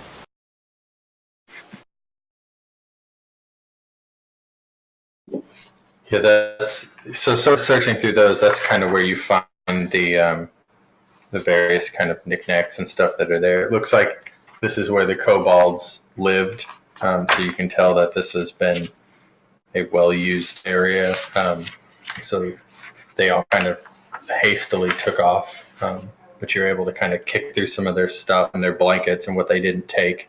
Find about 10 golds worth of knickknacks. Some of them actual money, and some of them just sort of various things that the kobolds may have found or stolen from the woods or from other camps and kind of brought here.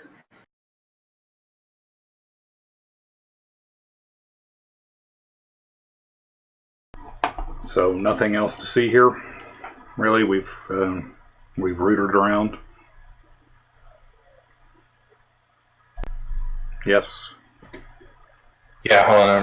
I'm just double checking. I'm trying to go through all my notes. You guys have I think you've done every room. I'm just trying to. Well, see if there's remembering anything from last time, we did not do anything with this room. Probably just a guardhouse with kobolds in it. Not much point. We didn't go to the waterfall, little L, either. Yeah, we did. Yeah, I did. yeah, we went This in is there. where the boy was found. Right. And we went in the We had room with Hoot the water. Hoot was in there. Oh, We he was kind okay. of swarmed that area. I think this, they would have taken anything worthwhile. How they missed that platinum coin, I don't know, but I say we get out of here. Yeah. I mean, that's the only other room I wanted to check outside of just Yeah, trying we- to We check it on the way out. Yeah. Sure. Yeah. Remember, there's still tripwires up in that, unless they took them down in that crossroads area. Yeah. Right here and right there.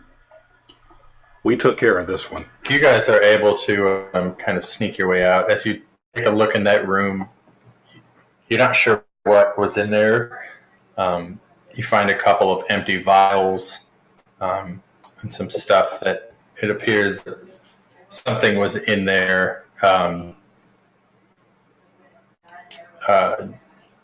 Perhaps something could have been used as sort of a crude laboratory of sorts or something.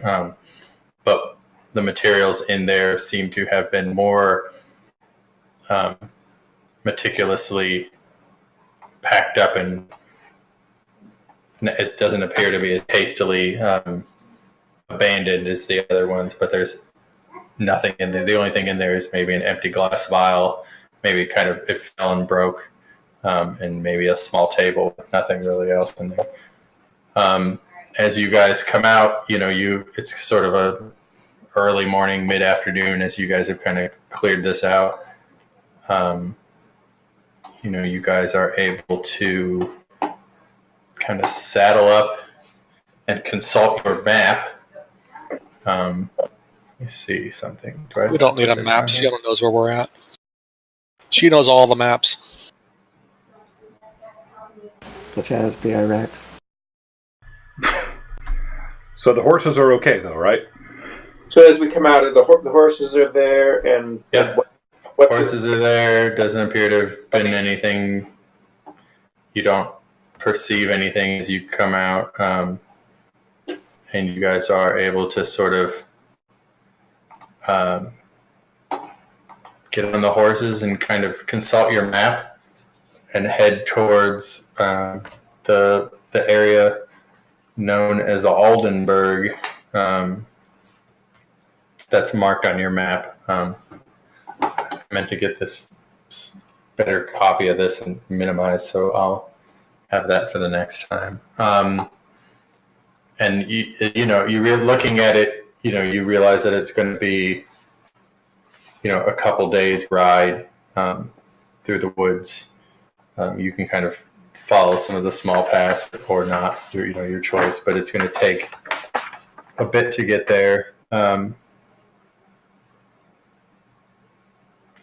But for the most part, that's where we are. So you guys will pick up on the outskirts of Aldenburg on the next session, which is not next week, but the week after.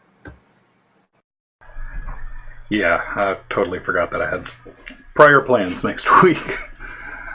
But in the meantime, Nice. It's not bad. I think that's an okay break to as the two of you switch your roles. in the meantime, take your character sheets and move the level up one. Level 3. Yay!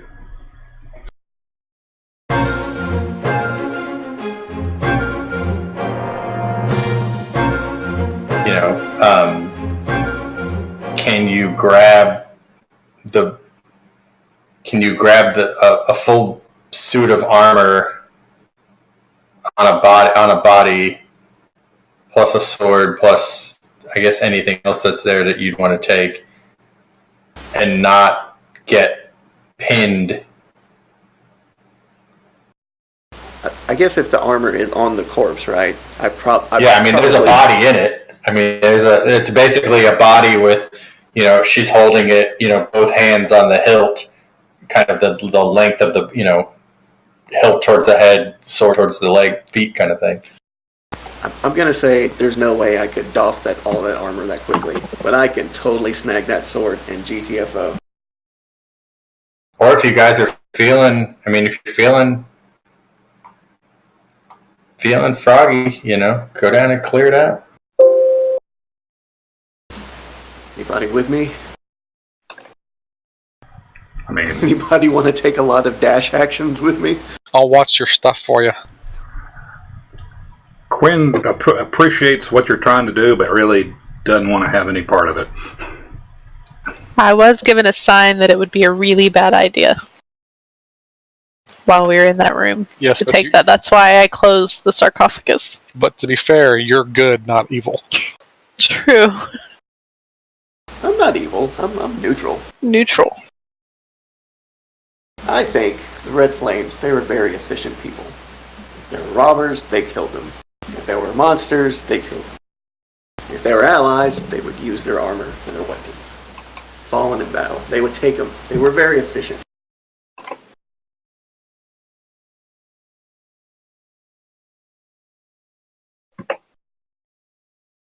Alright, I'm doing it. I'm running it.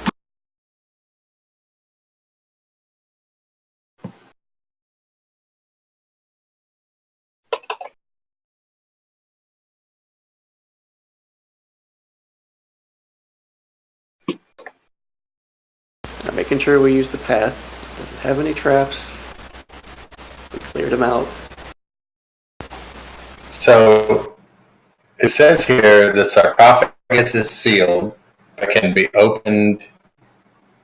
But I guess you guys have already done that, right? But it says it can be opened with an athletics check of a certain DC. Would you still have to? I guess you still have to do that, given that it's just sort of a heavy sarcophagus, right? Yeah, I would attempt to just lift with my hands. Nothing special.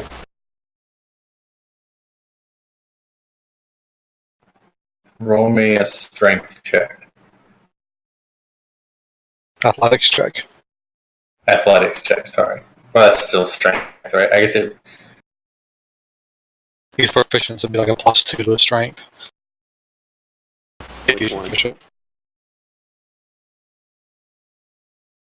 I'm guessing he's not proficient in athletics, being a bard. I don't know. Apparently, he does a lot of running. But not a lot of lifting. Not a lot of lifting. Do you even lift, bro?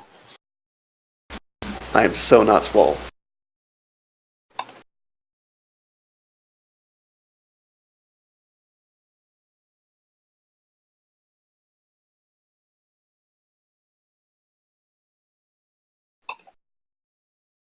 I mean, I don't. Technically, you're not strong enough to lift the lid, but I guess Just keep on trying. I can give you a second roll. I mean, try again, but maybe he won't succeed. Who knows? Time to spit in the hands and rub them together.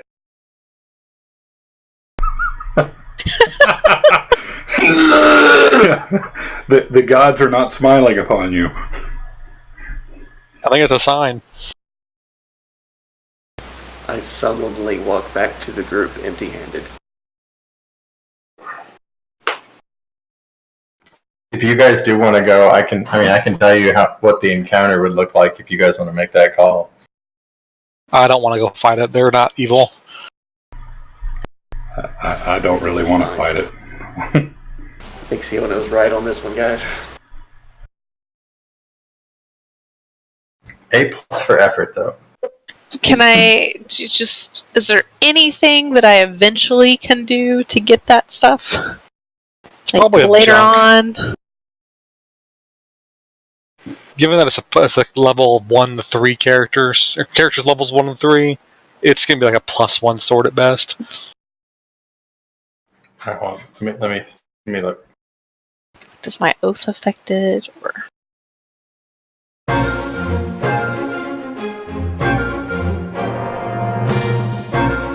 I just really want to get vengeance against the Church of Bane. You want to what?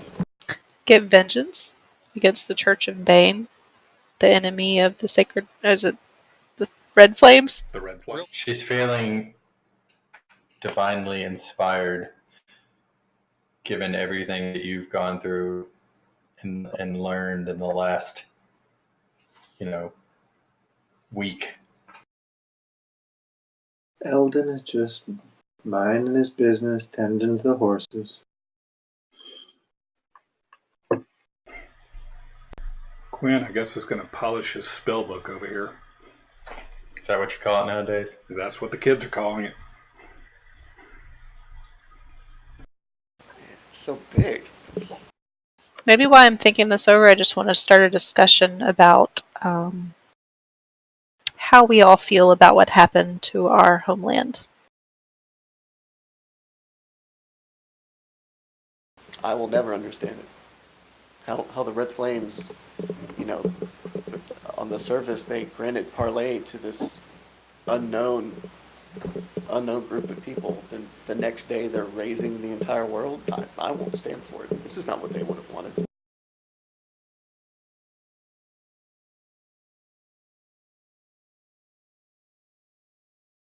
I want justice brought to them for what they've done.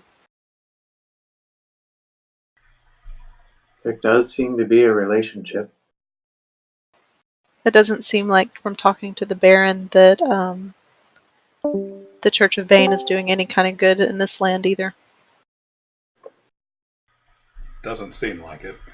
I mean, from my perspective, I've ran off with this scroll that looks really important, and all of a sudden, the day after I ran out with it, it seems like everything's gone to pot.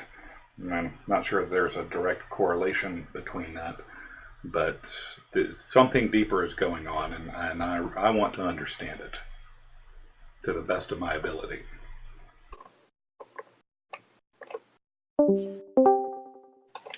I'm really thinking if I go and plead with the Lady Ironsong that I want to seek vengeance against what the Church of Bane has done in our homeland and seek to right some of the wrongs they've done, that she might be convinced to lend me her aid.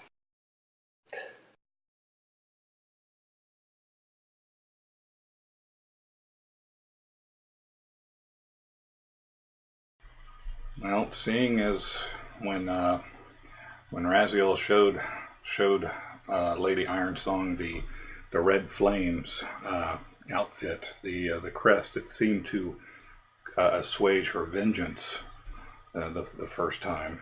Yeah, so there may be something to it. To be fair, so did would your prayer.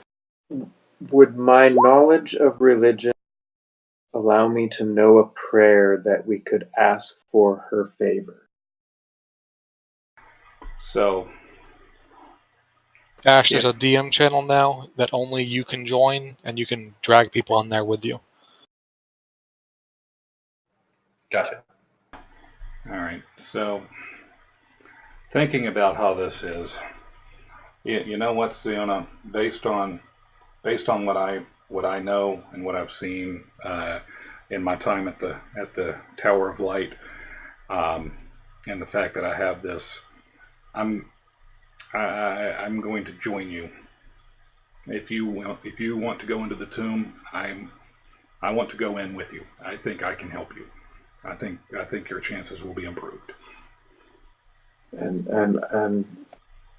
I support the action. I support the need and the goal. I think our goal is honest and just, and therefore logically makes sense that we should be granted any advantage we can get.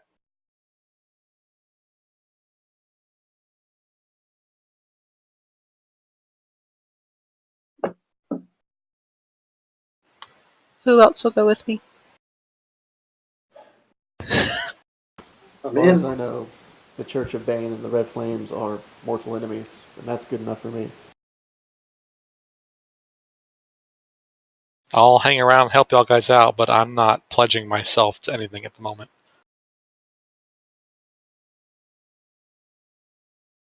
I'll wait outside while y'all go do that, so I don't spoil, your vibes. You watch the horses for us? There you go. They are very important. Well, I can't carry anything. Geez. I would like to at least watch Raz try to open the tomb one more time, though. From what I understand, it's hysterical. So I guess we may make our way back in. Let's do it. Corin, can I grab that dagger back? What dagger? Can we just move straight to the room since we Yeah, you're didn't fine. encounter? You don't even Okay. have to. You don't have to move your characters. You can just be there, and It's more Give it- real if I'm in there. it's real to me, damn it. Okay, where am I? I will say a prayer.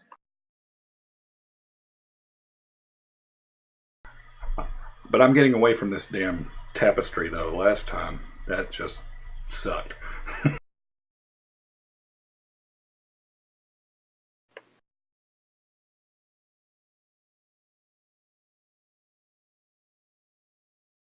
Okay, before I open it, I'm going to say a prayer to Umberly that I understand whatever happens, but that I feel this is wrong and needs to be corrected. And I'll wear the tunic, my father's tunic of the Red Flames. And I will polish this dented sheriff's badge that I found earlier in this tomb. Sheriff's badge. Just to show that we're, not looting the place. You're the law around here, see? That's Okay, right. I'm gonna open the sarcophagus back up. Do I need to make another check? I'll say you're strong enough to open it. Okay. So you open it, and Lady Ironsong is laying there. Her body of armored and circlet in the head of a corpse. Her sword.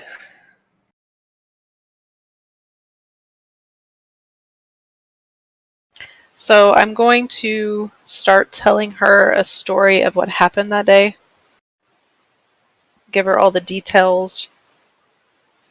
Tell her about the fear and the sacrifice of my Obi-Wan. And, Good old Uncle Joe. right. Grandpa And Joe. I'm gonna tell her about what the Church of Bane what we've learned so far about the Church of Bane in this land, and how her cause needs to be brought back, and that is going to be my goal, to bring down the power of the Church of Bane and correct the wrongs that they've done. And I'm going to reach for the sword.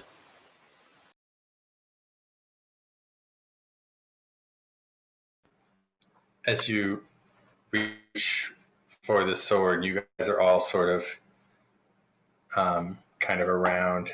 Eldon's sort of praying, and Raz is solemnly playing something, all sort of sharing your fealty to this.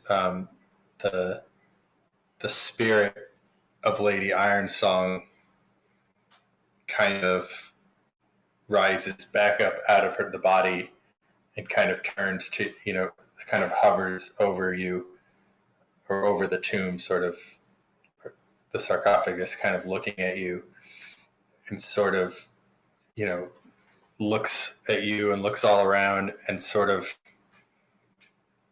comes at you, and sort of goes goes into you, sort of. And there's sort of this like light, kind of a flash, and like when you all kind of regain your eyes, you kind of notice that Siona is actually now wearing the armor and the sword, and that the corpse inside the coffin is no more. There's nothing else in there. So for whatever reason, she has sort of moved by your words and by your actions. She sort of has chosen you to be sort of her avatar in the fight.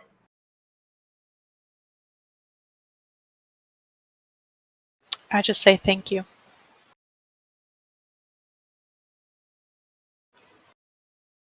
Thank you for trusting me to complete your mission.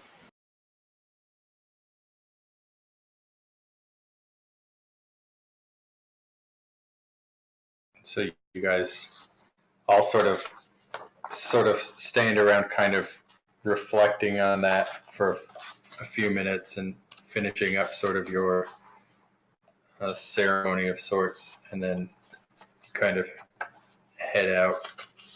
I'm going to get you the information on this here.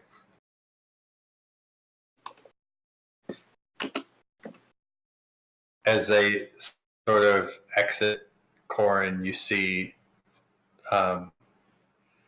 Siona's wearing this sort of shimmering mithril suit of armor, and carrying this kind of glowing sword, the same sword you saw earlier, sort of this glowing sword with a bright orange gemstone mounted to the above. Basically, sort of looks like the sword of Thundara, sort of. Right in the base of the hilt is this large orange blade. Thundercats ho!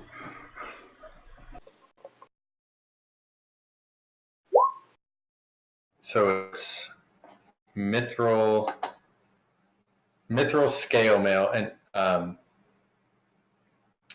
sort of around your head too. Siona is sort of a kind of a fine gold circlet that's there too. So you've You could put a helmet on it, but it's very tight to your brow. You would remove it if needed, but you have sort of a gold, decorative sort of gold circlet. It's mithril scale mail, which I guess, I don't know if that's anything. And then you have sort of this.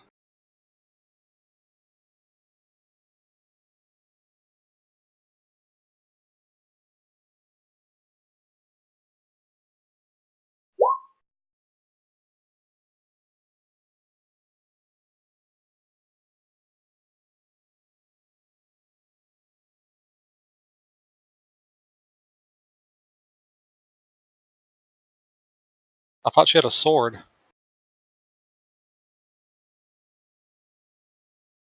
Isn't that sort of what it is? No, a glaive's a pole arm.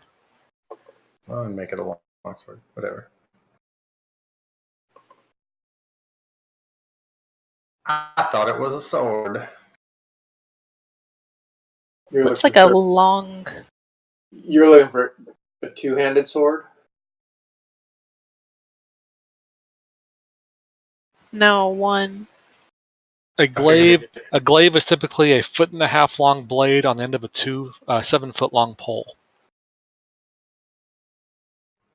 Well, then it's not a glaive. It's a magical longsword. Awesome.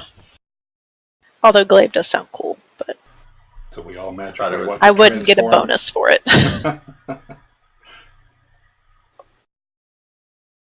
So would it just be a long sword plus one? Yeah. Okay. Plus you have an intimidation bonus Yeah, I'm as adding long that. as you have it. You scurry. Yeah, we just made her a queen. Yes, queen. The greater good. Show me what you got. All glory to the head, no doubt. All right. So you mount up and, with nothing left to achieve here, head towards Aldenburg. The journey will take approximately 2 weeks of real life time. And we'll see you all later.